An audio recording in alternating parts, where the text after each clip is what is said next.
Tuhan itu baik, kasih setianya untuk selamanya bagi orang yang percaya dan mengasihi Dia. Tuhan itu baik, kasih setianya untuk selamanya bagi orang yang berserah. Mujizat itu nyata, Tuhan itu baik, kasih setianya untuk selamanya bagi orang yang berharap di dalam kasih-Nya.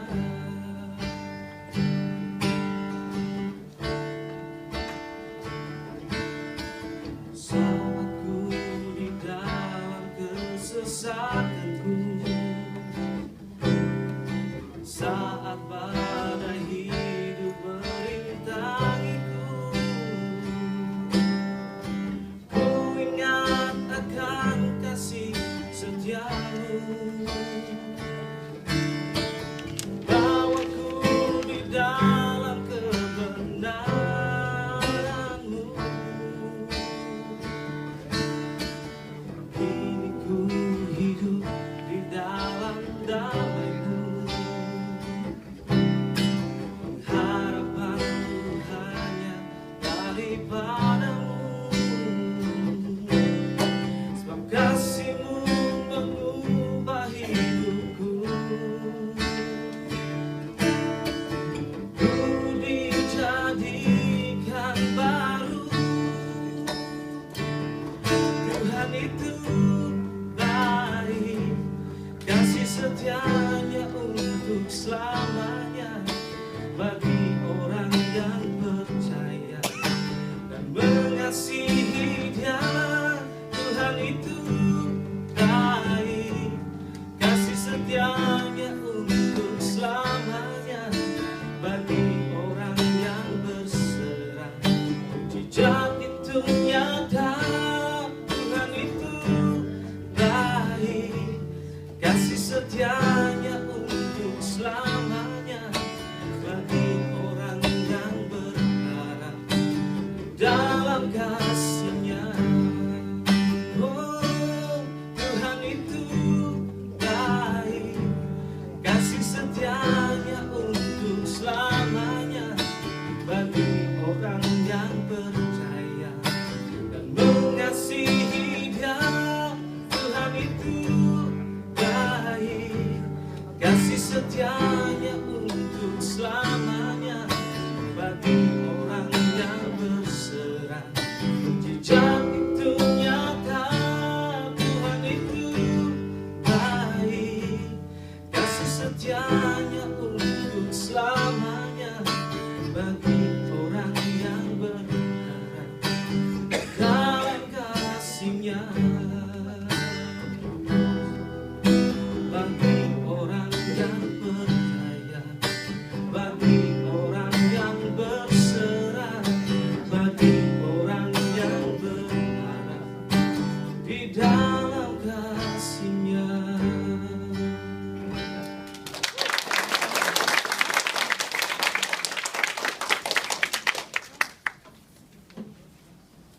Ya, saudara, saya bermimpi kapan saya bisa ciptakan lagu seperti itu ya. Tapi suatu hari pasti bisa lah, saudara. Kalau tidak di dunia ini ya nanti di sorga, oke? Ya, saudara, firman Tuhan yang kita baca sebagian tadi berasal dari 1 Petrus pasal 3 ayat 8 sampai dengan 12. Demikian firman Tuhan. Dan akhirnya hendaklah kamu semua seia, sekata, seperasaan, mengasihi saudara-saudara, penyayang, dan rendah hati. Janganlah membalas kejahatan dengan kejahatan, atau caci maki dengan caci maki.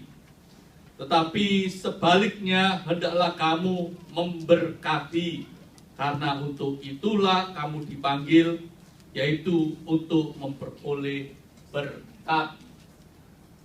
Ayatnya yang ke-10, siapa yang mau mencintai hidup dan yang mau melihat hari-hari baik, ia harus menjaga lidahnya terhadap yang jahat dan bibirnya terhadap ucapan-ucapan yang menipu. Ia harus menjauhi yang jahat dan melakukan yang baik. Ia harus mencari perdamaian dan berusaha mendapatkannya. Sebab mata Tuhan tertuju kepada orang-orang benar dan telinganya kepada permohonan mereka yang minta tolong. Tetapi wajah Tuhan menentang orang yang berbuat jahat. Saudara, tadi saya sebutkan bahwa dua anugerah yang terpenting dalam penciptaan manusia yang diberikan Tuhan, yaitu kehendak bebas atau free will dan perasaan atau seringkali kita sebut emosi.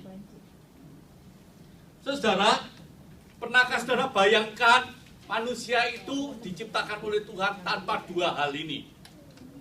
Tanpa ada free will dan tanpa ada perasaan. Jadinya seperti apa, saudara, kira-kira? Jadi robot. Ya, itu yang pertama, robot, saudara. Saudara, pasti saudara pernah kan kalau telepon lalu dijawab oleh answering mesin. Saudara suka nggak? Pasti nggak suka kan? Kepinginnya kalau dapat jawaban yang lembut, yang suaranya empuk, yang enak mendayu-dayu. Waduh, itu kita pingin. Tapi kalau robot yang jawab, answering mesin yang jawab, itu cuma dingin, mekanistik, ya toh? Siapa yang suka dilayani answering mesin? Saudara, tidak ada orang yang suka. Oleh sebab itu, kalau manusia itu tidak punya perasaan, tidak punya kehendak bebas, seperti robot sudah di-setel seperti itu.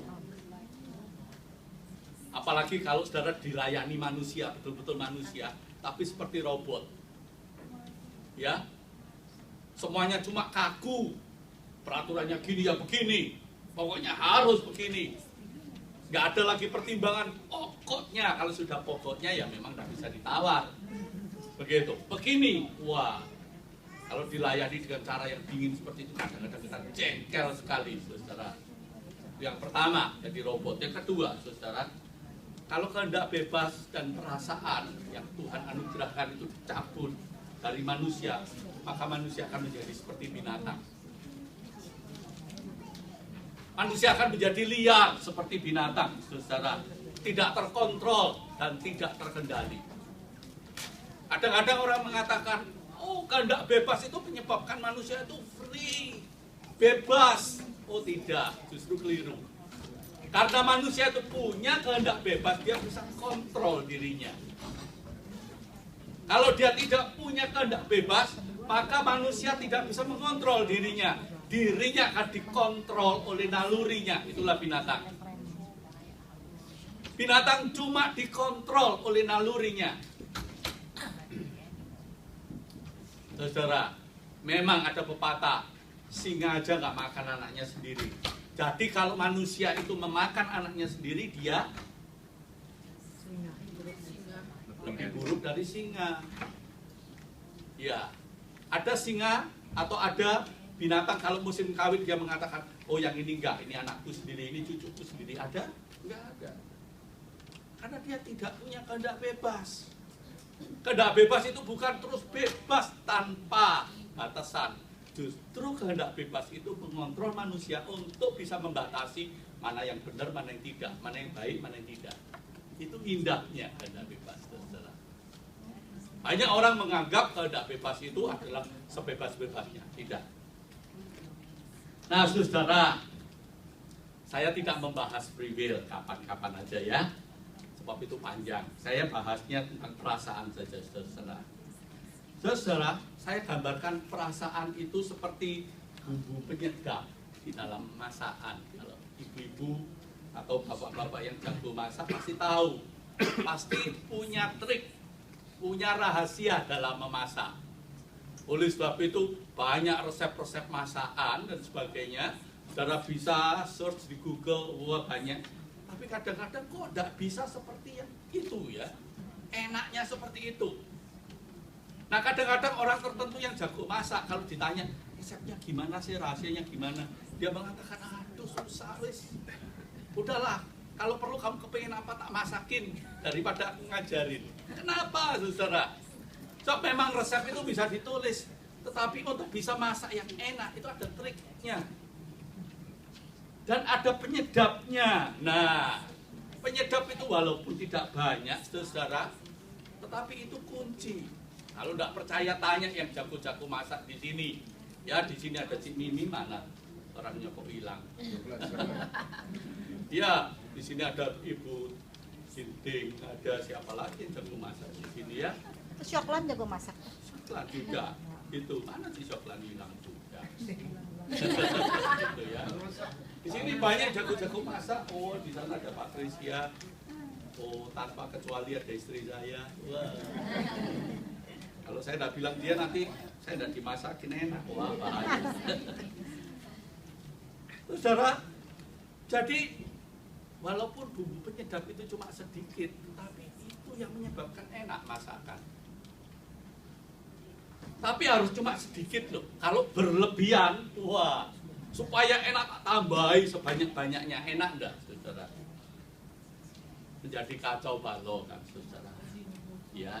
Nah, perasaan, emosi juga begitu, saudara. Tiap manusia itu dianugerahkan oleh Tuhan supaya manusia yang pandai, yang bijak, itu adalah orang yang bisa memanage, bisa mengelola perasaannya, begitu. Nah, banyak orang itu dulu suka memuji dan memuja orang yang punya kecerdasan otak yang disebut IQ. Wah, kalau dites IQ-nya tinggi. Tapi sekarang ini banyak ditemukan orang-orang yang berhasil sebagai pemimpin-pemimpin, sebagai tenaga-tenaga profesional yang bagus, sebagai suami yang hebat berhasil, sebagai istri yang berhasil. Ternyata punya kecerdasan emosional yang disebut dengan EQ. Wah, emotional quotient. Itu kecerdasan tersendiri, saudara. Ada orang yang EQ-nya tinggi, tapi EQ-nya jongkok. Ada, begitu, saudara. Sehingga, saudara, orang yang bisa mengelola emosionalnya, saudara, dengan baik, menyebabkan hidupnya itu lebih bermakna. Hidupnya itu lebih positif. Hidupnya itu lebih bisa menguasai diri, tidak menguras energinya. Katanya begitu. Energinya itu tidak dihabiskan untuk hal-hal yang negatif, tapi bisa diarahkan untuk hal-hal yang bermakna. Sehingga orang yang bisa mengontrol perasaan itu berbeda, saudara, dengan orang yang dingin. Saudara punya kenalan orang yang dingin? Orang yang dingin bukan orang yang pintar mengontrol perasaan, tidak. Memang perasaannya itu dingin. Begitu. Dekat dengan orang begitu itu susah sekali. Rasanya itu seperti jauh, susah diraba-rasakan. Ya. Gitu. Nah, orang yang seperti itu bukan orang yang pandai mengontrol emosi, tapi orangnya memang dingin. Nah, saudara, orang yang dingin itu kalau jadi pemimpin hebat. Kalau hidupnya sungguh-sungguh dikuasai Tuhan. Tapi kalau dia tidak dikuasai Tuhan, orang yang dingin itu kalau jadi pemimpin, saudara, oh, kebanyakan itu seperti Hitler dan sebagainya, itu seringkali disebut berdarah dingin, saudara. Nah, itu beda dengan orang yang bisa mengelola, memanage emosinya. Orang yang pintar mengelola emosinya, saudara, orang itu kalau kita dekat sama dia itu hangat sekali, ya. Tapi emosinya tidak meledak-ledak, ya. Emosinya itu hangat sekali dekat dengan orang yang seperti itu, saudara. Nah, saudara, karena begitu pentingnya dua anugerah ini, makanya iblis itu suka mengganggu dan menjatuhkan. Yang pertama, manusia pertama jatuh karena kehendak bebasnya. Digoda iblis dan di sana dia jatuh. Oke, Satu hari kita bicarakan itu. Yang kedua, saudara, setelah manusia jatuh dalam dosa dan juga setelah manusia diselamatkan, seringkali iblis itu masih menggoda di perasaan.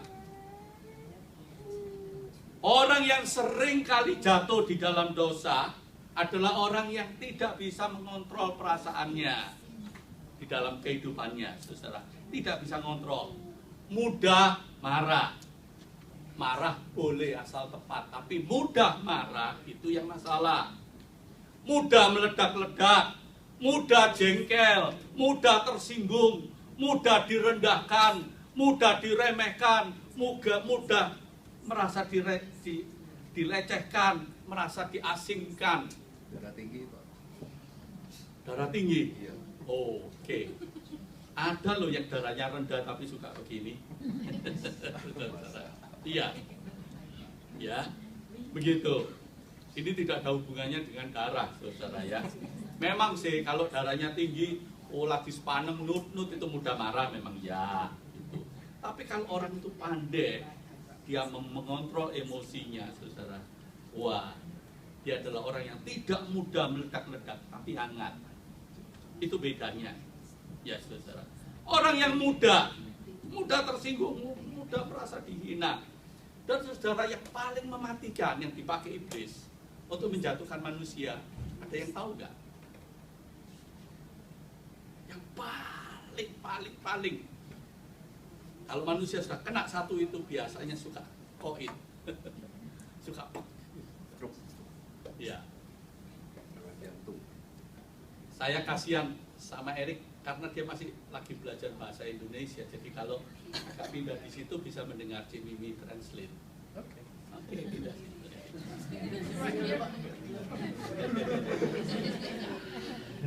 Iya. Karena ada tukang bisik di belakang. Terima kasih Mimi. Ya, saudara. Apa serangan iblis yang paling mematikan, saudara? Yang sering kali dipakai untuk menjatuhkan manusia dalam hal ini. Ada yang tahu?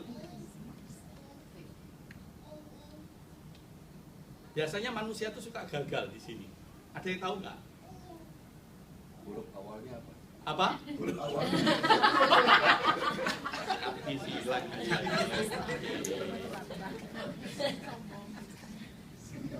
Apa ya? Huruf siang depannya M kali. Iya. Udah marah. Mudah marah? Enggak. Bukan. Apa? Bahasa Hindu. Orang yang suka apa?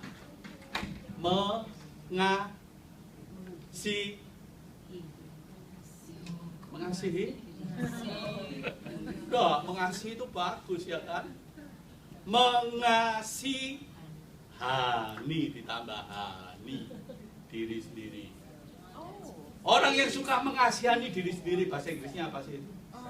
Insecure. Apa? Self-pity. Iya. Itu loh yang suka dimainkan oleh iblis. Iya. Kalau ada orang menghina dia lalu dia mengasihi diri sendiri, kurang ajar ya. Aku dihina-hina.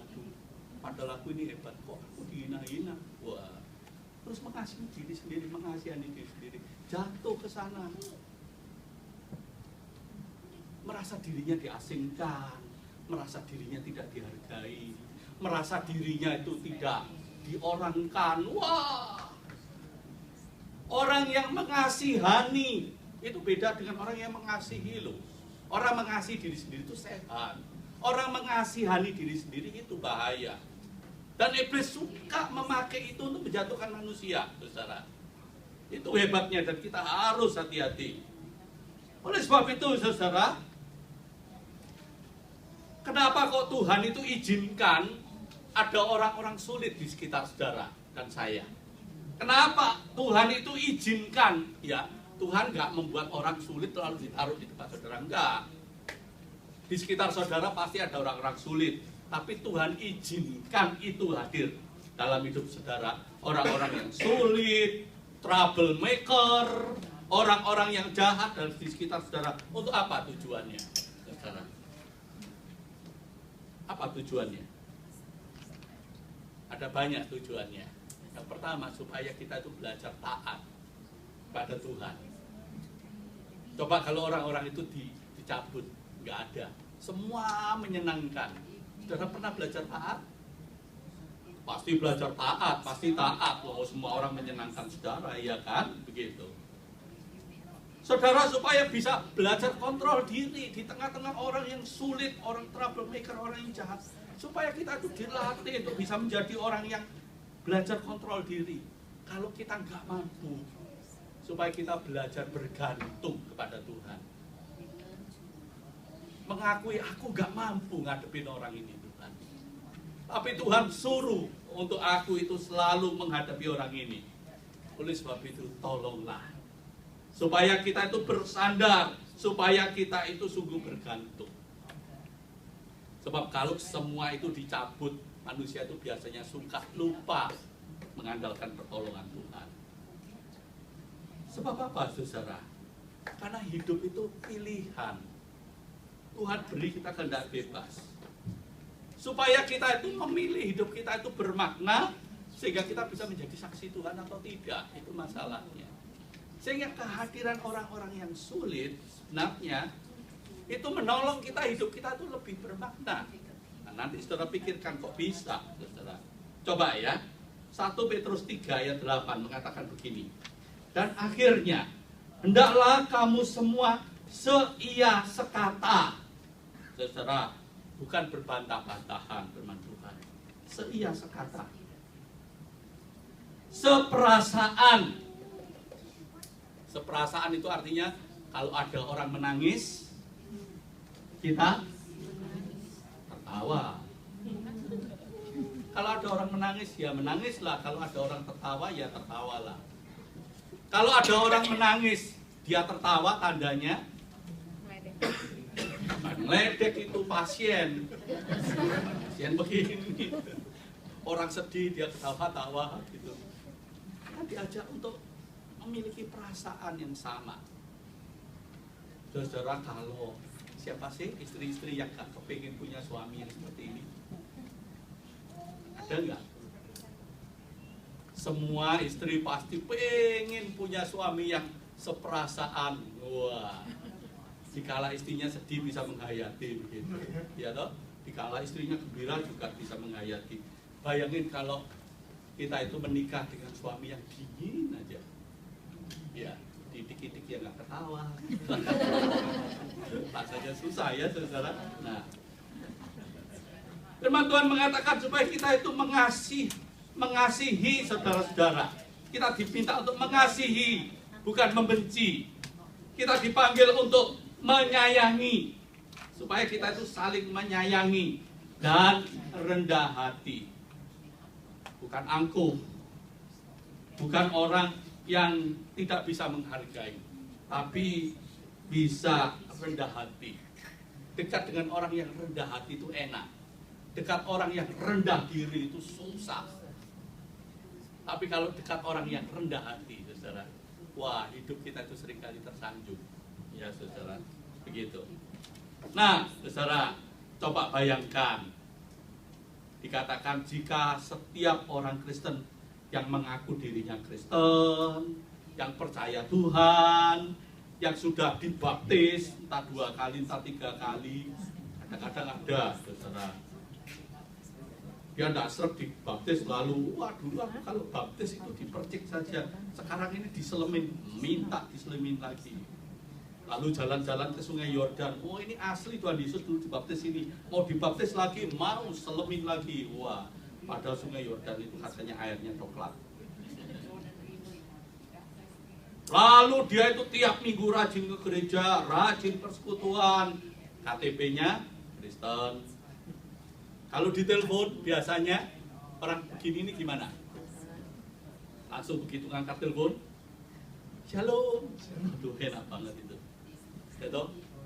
Biasa ngomong doa, puji Tuhan, haleluya, amin. Waduh, saudara, enak sekali, gitu ya, saudara. Coba bayangkan. Nah, saudara, coba kalau diterapkan ayat ini, ayat selanjutnya, janganlah balas kejahatan dengan kejahatan. Puji Tuhan. Atau caci maki dengan caci maki. Amin. Tetapi sebaliknya, hendaklah kamu memberkati. Shalom. Karena itulah yang kamu dipanggil, yaitu untuk memperoleh berkat Tuhan. Amin. Amin. Waduh, saudara. Apa tujuan kita dipanggil Tuhan? Tujuan kita dipanggil Tuhan untuk tidak membalas kejahatan dengan kejahatan. Kita dipanggil Tuhan untuk tidak membalas caci maki dengan caci maki. Saudara, mengapa saudara? Saudara, sebab kalau kita membalas kejahatan dengan kejahatan, membalas caci maki dengan caci maki, sebetulnya siapa yang rugi? Banyak orang mengatakan, loh kok enak, orang jahatin kita biarin aja. Bukan dibiarin. Firman Tuhan tidak pernah ngajarin dibiarin. Kalau orang lain mencaci maki kita, apakah dibiarkan, didiamkan? Tidak. Firman Tuhan tidak pernah mengatakan didiamkan, dibiarin, tidak. Gitu. Sehingga kalau saudara, kita itu diminta Tuhan supaya balaslah kejahatan, bukan dengan kejahatan, caci maki bukan dengan caci maki, tetapi supaya kita itu dipanggil untuk memberkati, saudara. Apakah itu artinya Tuhan merugikan kita? Apakah itu artinya Tuhan mengorbankan kita? Atau Tuhan itu selalu mengalahkan kita? Enggak, saudara. Tuhan mengatakan, saudara, ayat itu mengatakan, tetapi sebaliknya hendaklah kamu memberkati. Kenapa? Kok orang yang melakukan kejahatan itu harus dibalas dengan berkat? Orang yang caci maki itu harus dibalas dengan berkat. Kenapa, saudara? Firman Tuhan mengatakan, saudara, karena untuk itulah kamu dipanggil. Dipanggil untuk apa? Dipanggil untuk memperoleh berkat. Loh, aneh kan? Kalau ada orang berbuat jahat pada kita diminta untuk memberkati, sebab untuk itu kamu dipanggil, katanya begitu. Dipanggil untuk apa? Firman Tuhan mengatakan dipanggil untuk memperoleh berkat. Artinya kalau ada orang jahat dengan kita balas dengan berkat, maka kita yang dapat berkat. Padahal banyak orang mengatakan, wah, itu bodoh, kita diperlakukan sewenang-wenang, seenaknya. Mata ganti mata, gigi ganti gigi, itu hukum dunia. Tetapi firman Tuhan mengatakan, kalau kamu membalas kejahatan dengan berkat, maka justru kamulah yang diberkati. Saudara, coba kita pikirkan, saya balik sedikit, ya saudara, supaya kita menyadari kenapa kok justru kita yang memperoleh berkat. Kalau ada orang yang suka berkata-kata kotor, saudara, kita membalasnya dengan kata-kata yang kotor juga, maka siapa yang lebih malu sebetulnya? Bukankah kita sendiri yang lebih malu? Ya kan? Kalau dia itu terkenal, orang itu terkenal, Ustaz, kerja di mana saja dia itu kan tengkar, selalu bertengkar dengan siapa saja. Dan kita tahu orang seperti itu, lalu dia bertengkar sama kita, lalu kita ladeni. Siapa yang bodoh sebetulnya?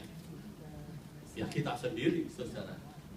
Kalau ada orang yang tukang ejek, suka melecehkan, suka mengejek, lalu kita ejek ganti, saudara. Sebetulnya siapa yang kekanak-kanakan? Siapa yang kekanak-kanakan? Sebetulnya diri kita sendiri, bukan? Kalau ada tukang fitnah, lalu kita ganti fitnah yang lebih keras lagi. Siapa yang brengsek? Diri kita sebetulnya. Kalau ada tukang gosip, wah, apa saja bisa dijadikan bahan gosip. Kalau ketemu dia, wah, pembicaraan begitu panjang lebar.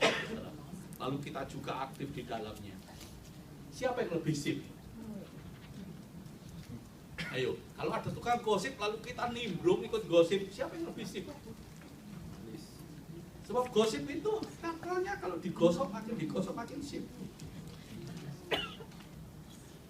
Seringkali kita lah yang sebetulnya makin sip itu, saudara.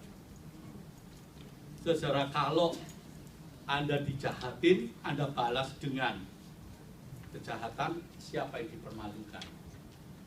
Menurut saudara, Kalau saudara dicaci maki, saudara balas mencaci maki, siapa yang dipermalukan? Tuhan Yesus. Tuhan Yesus ya. Yang pertama juga diri sendiri, yang kedua Tuhan Yesus, yang ketiga juga gereja juga. Orang Kristen, wah cuma sih kok kayak gitu. Aneh saudara ya. Gitu. Ini kebiasaan manusia. Kalau manusia itu berbuat jahat, itu yang kena Tuhannya. Tapi kalau manusia itu berbuat baik, siapa yang kena? Yang dapat keuntungan, yang dapat pujian? Siapa? Diri sendiri. Diri sendiri, betul. Orang biasanya tidak kesusul langsung, wah itu orang Kristen kok, memang orang Kristen itu jempolan. Enggak, paling yang dipuji ya orang itu. Saudara. Betul kan? Kalau kamu membalas kejahatan dengan kebaikan, kamu yang perlu berkat. Yang pertama itu, saudara, memang kalau kita membalas kejahatan dengan kebaikan, lalu orangnya sadar, wah dia itu orang baik, orang luar biasa. Begitu. Tapi kalau kita membalas kejahatan dengan kejahatan, justru seringkali yang dipermalukan adalah Tuhan sendiri. Oleh sebab itu, saudara yang dikasihi Tuhan, dikatakan firman Tuhan, jangan membalas kejahatan dengan kejahatan, caci maki dengan caci maki. Saudara, itu maksudnya apa? Supaya kita itu jangan membalasnya, tapi berkatilah. Apa maksudnya? Ayo, siapa yang tahu? Bukannya jauhin, Pak. Dijauhin. Iya, orang kalau udah jahat kita jauhin, Pak. Lebih baik dijauhin ya, gitu. Ya, kalau saudara tidak bisa, lebih baik lari deh daripada dekat-dekat. Nanti ketularan, betul kan? Sebab kejahatan, gosip, fitnah dan sebagainya itu virus. Kalau saudara dekat-dekat sama orang itu kena virus, betul kan? Panoan, Pak. Ya. Pano, Pak. Panoan.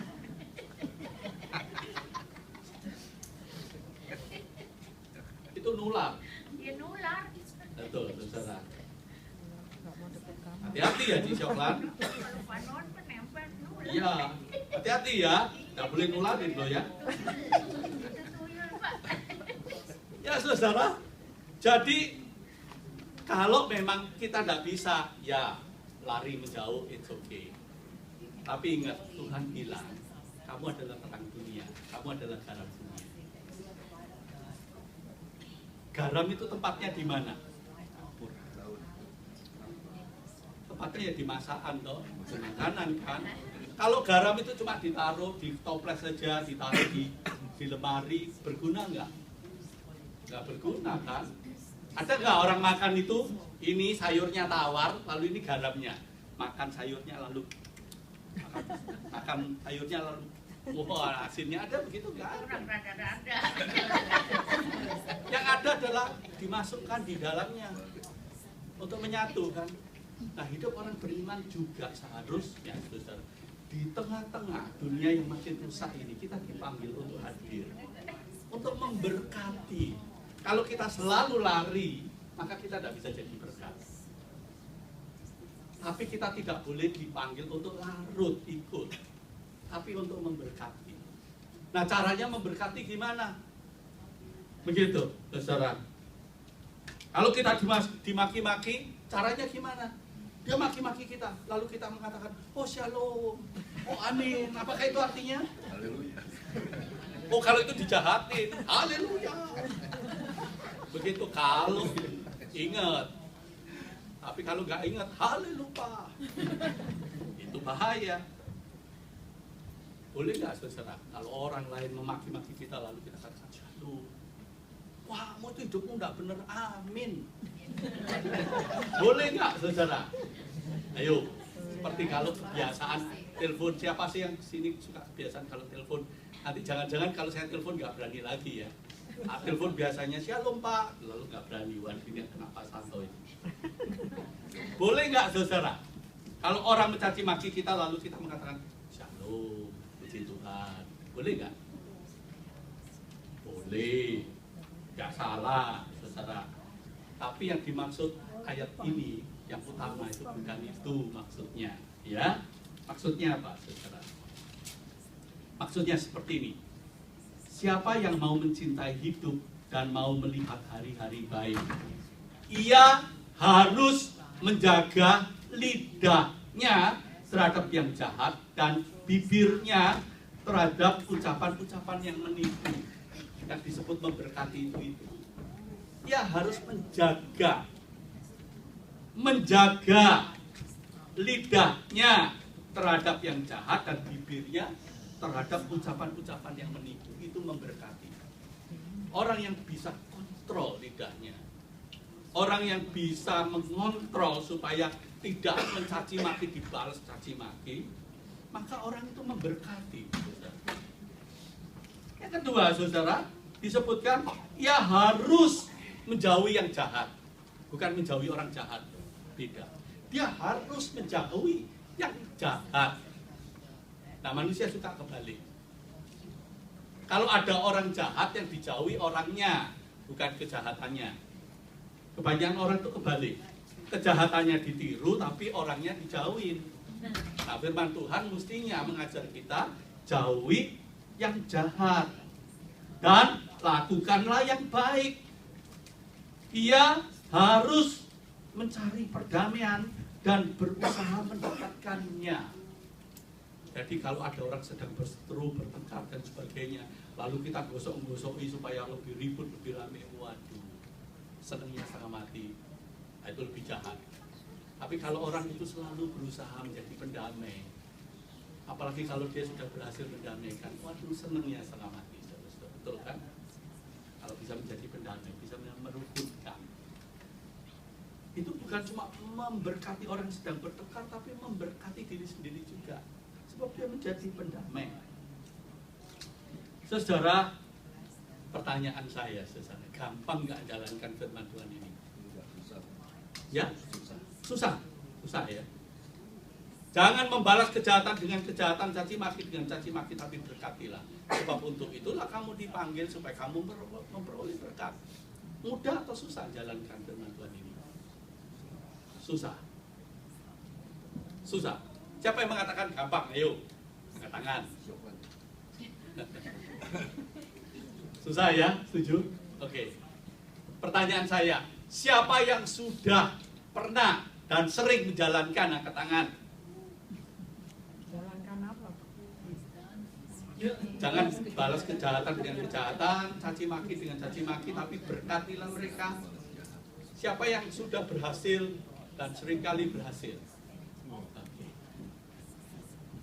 Saudara, kadang-kadang kita malu. Nanti kalau saya mengangkat tangan gini, seolah-olah saya sombong. Saudara pikirkan, kalau firman Tuhan mengatakan seperti ini, apakah masalahnya? Oh, itu tidak mungkin. Nah, kalau tidak mungkin, firman Tuhan itu nonsen dong. Iya kan? Tuhan perintahkan seperti itu. Kalau tidak mungkin itu dijalankan manusia, itu nonsen. Tuhan perintahkan pasti itu mungkin. Pasti itu bisa masalahnya. Cuma kalau kita ngaku seperti Lili tadi, pasti orang lain mengatakan dalam hati sombong nih orang. Iya. Tadi siapa yang hatinya kira-kira mengatakan sombong nih orang, diem-diem gitu. Ayo ngaku saja, angkat tangan. Saya tidak nyuruh sekarang angkat tangan. Tapi kalau kita mengatakan, oh itu nggak gampang, betul nggak gampang. Tapi kalau itu dikatakan, oh itu tidak mungkin, itu keliru, saudara. Sebab saudara, masalahnya kalau itu tidak mungkin, itu nonsen, Tuhan tidak akan perintahkan. Tapi kalau kita katakan itu memang susah, ya, memang itu susah, saudara. Kalau dikatakan itu bisa nggak dilakukan, pasti bisa. Pasti bisa. Kalau Tuhan perintahkan pasti bisa. Tapi mau nggak kita melakukannya? Gimana? Beda nggak? Mau nggak? Mau nggak itu nggak tergantung Tuhan, tergantung kita. Bisa nggak dilakukannya? Bisa. Susah nggak? Susah. Lah gimana? Susah tapi bisa. Kalau kita belum bisa, minta Tuhan, tolong kita supaya bisa. Gampang susah. Jawabannya gampang. Gampang-gampang susah ya Pak. Gampang susah. Kalau kita bilang, oh ya terima kasih kamu telah membantu saya, tapi dalam hati marah-marah juga, itu gimana? Ya, betul. Dalam hati kita mendongkol, gitu marah-marah juga. Lama-lama kita jadi sutris, Pak. Gitu. Kalau sutris ditumpuk, lama-lama jadi sutrisno, Pak. Gitu, ya kan? Nah, jadi lama-lama bisa kitanya yang koit, ya. Tapi kita diminta untuk aktif, saudara. Kalau kita nggak bisa, saudara, Tuhan itu minta supaya kita itu datang pada Dia untuk minta pertolongan.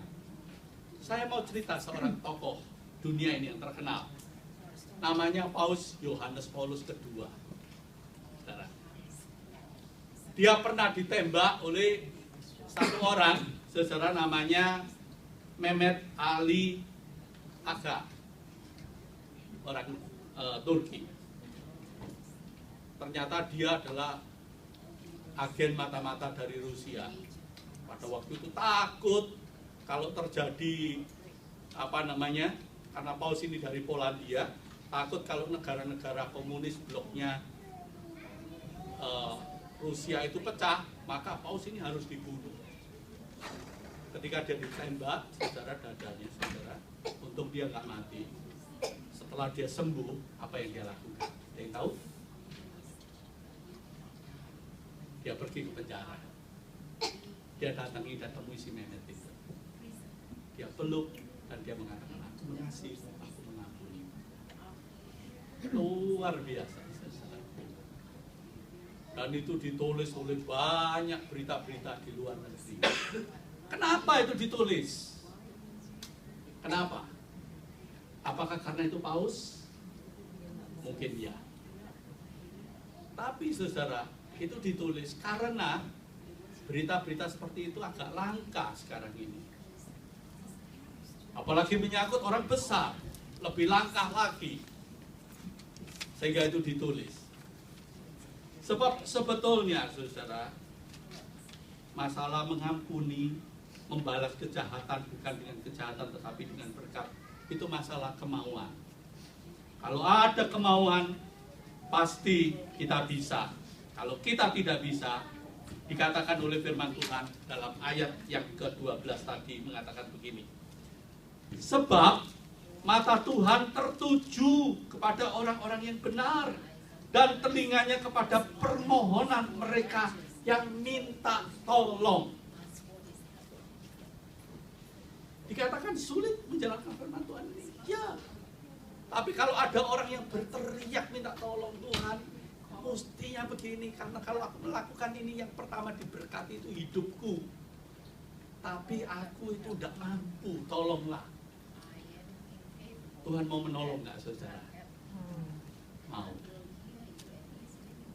Tuhan pasti tolong. Mengapa? Karena kalau kita ditolong, keinginan kita untuk mentaati Tuhan pasti Tuhan tolong, Tuhan beri. Cuma masalahnya kita keburu emosi, keburu marah, keburu meledak. Itu yang menyebabkan pertolongan Tuhan seringkali tertutup. Dan itulah yang dipakai oleh si iblis. Emosi yang tidak terkontrol, emosi yang suka meledak-ledak dan sebagainya, itu yang seringkali ditunggangi oleh si iblis. Sehingga kita tidak merasakan berkat Tuhan. Saudara, kalau hidup kita ini, saudara, dikontrol dan ditolong oleh Tuhan, maka hidup yang diberkati itu adalah hidup yang seperti itu. Bayangin, kalau kita ini punya partner hidup, punya suami atau istri yang hidupnya itu bisa mengontrol dengan baik, memanage emosinya dengan baik dan sebagainya, tidak cepat emosi, dia bisa membalas dengan baik segala yang tidak mengenakan. Maka siapa yang diberkati? Pertama-tama adalah hidup kita sendiri. Menjadi orang yang tidak gampang meledak-ledak. Oleh sebab itu firman Tuhan mengatakan supaya kita membalas kejahatan dengan berkat, membalas caci maki dengan berkat. Itu untuk hidup saudara dan hidup saya juga.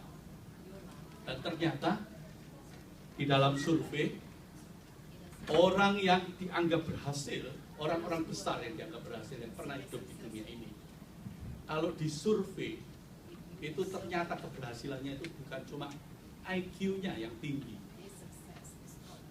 kepandaian otaknya yang tinggi, tetapi dia mempunyai kepandaian emosinya bagus, bisa kontrol emosinya dengan bagus. Nah, yang bisa mengontrol itu adalah jika kita bersandar bergantung pada Tuhan, sebab emosi itu adalah anugerah Tuhan sendiri. Mari kita mengambil waktu teduh sejenak.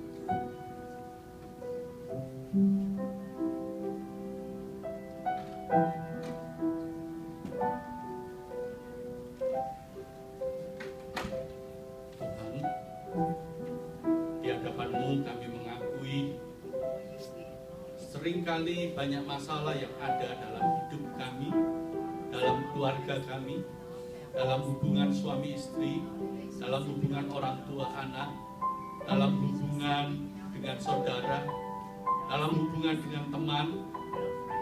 Masalah-masalah itu timbul dan masalah-masalah itu terjadi seringkali disebabkan karena kami tidak mampu mengontrol emosi yang Tuhan anugerahkan itu dengan baik. Kami memohon Tuhan, anugerah yang Tuhan berikan yang begitu indah itu boleh memberkati hidup kami dan memberkati orang-orang di sekitar kami. Jikalau kami bisa mengontrolnya. Namun kami sadar bahwa seringkali kami tidak mampu mengontrolnya. Oleh sebab itu kami memohon campur tanganlah dalam hidup kami. Kontrollah. Supaya hidup kami memberkati orang lain. Supaya Engkau dipermuliakan. Tuhan, kami rindu hidup kami ini tidak hanya menyenangkan orang lain, tapi yang utama kami rindu menyenangkan hati Tuhan. Tolonglah kami supaya anugerah yang begitu indah yang Tuhan beri boleh kami salurkan dengan begitu indah luar biasa memberkati orang lain, sehingga orang-orang yang ada di sekitar kami boleh merasakan hangatnya emosi, hangatnya perasaan dan cinta kasih kami, sehingga Engkau dipermuliakan.